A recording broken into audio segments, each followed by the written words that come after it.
In this video, I'll demonstrate how to install Hyper-V Server.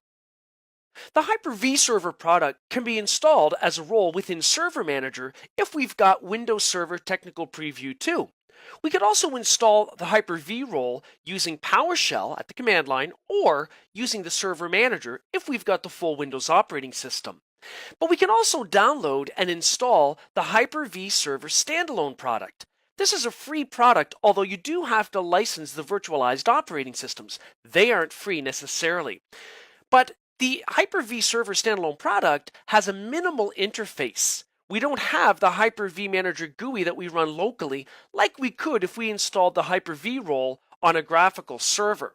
Now, mind you, we could use the Hyper-V Manager remotely from another host to manage our Hyper-V standalone server installation.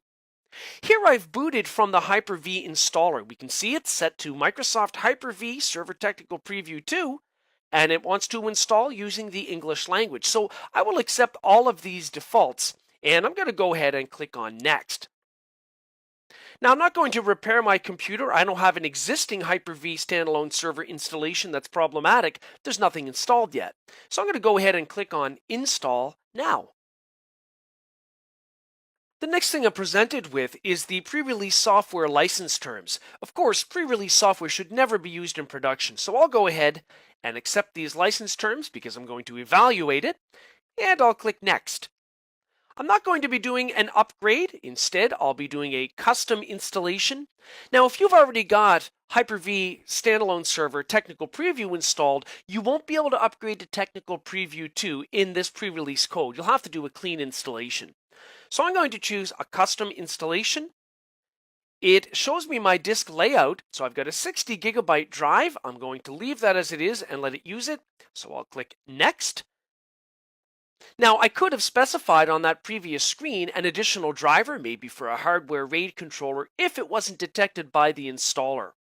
But in this case, it's going to automatically partition the disk, and right now, it's in the midst of getting the files ready to perform the installation. After the files have been installed, which takes about between 5 and 10 minutes, the server is going to reboot, and you're going to be asked to set the administrator password. So I'm going to go ahead and specify that. And I'll go ahead and confirm the password. All right, it tells me now that the password has been changed. So now it's going to log me in to my Hyper-V standalone server in command line mode because there is no local interface when you install Hyper-V, at least the standalone edition. After we've logged in for the first time, the sconfig command executes automatically, so we can see we've got a menu of options. For example, the first thing I'll do here is I'll press number 8 to give this a valid static IP address.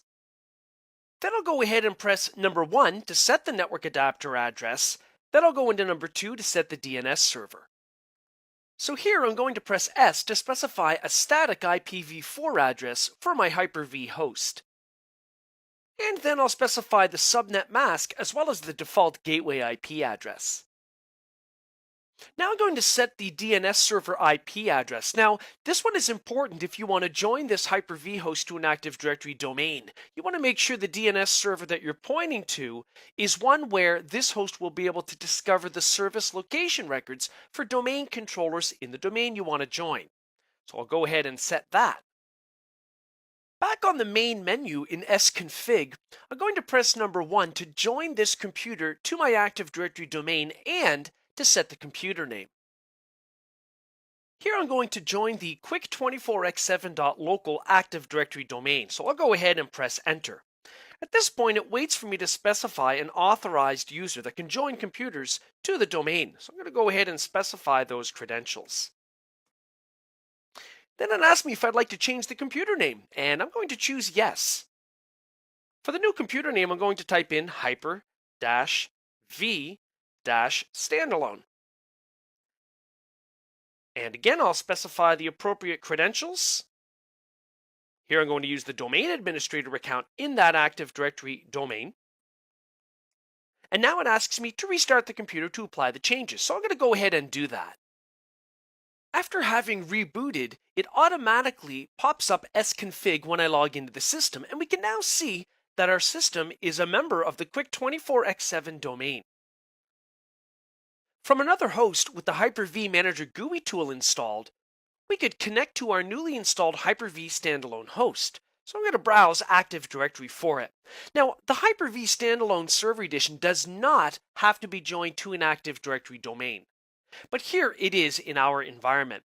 So I'm going to go ahead and click Advanced and Find Now, and we can see our Hyper-V standalone server. Notice it truncated the name of this computer because of the 15-character NetBIOS limitation. So I'm going to select that server and click OK and OK.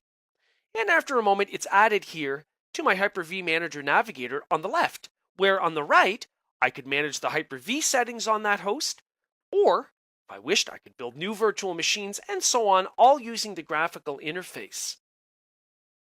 Back on our Hyper-V host, notice that every time we boot it up, it'll prompt us to press Ctrl-Alt-Delete to unlock if we want to log in locally to manage the host. So I'm going to go ahead and do that.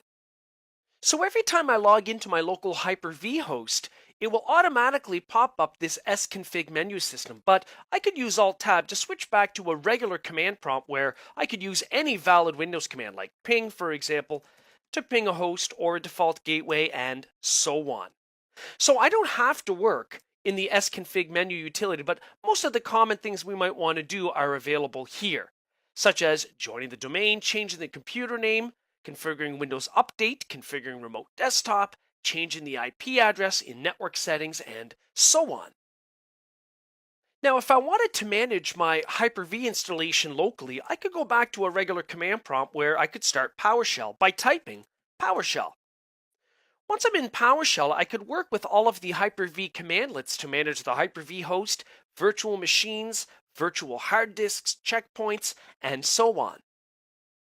So for example, here I'll type get command, and I'm going to look in the Hyper-V module, and as we can see, we have a number of PowerShell commandlets such that we can use them to manage my Hyper-V host and virtual machines locally if we choose not to manage it remotely over the network. In this video, we learned how to install Hyper-V Server.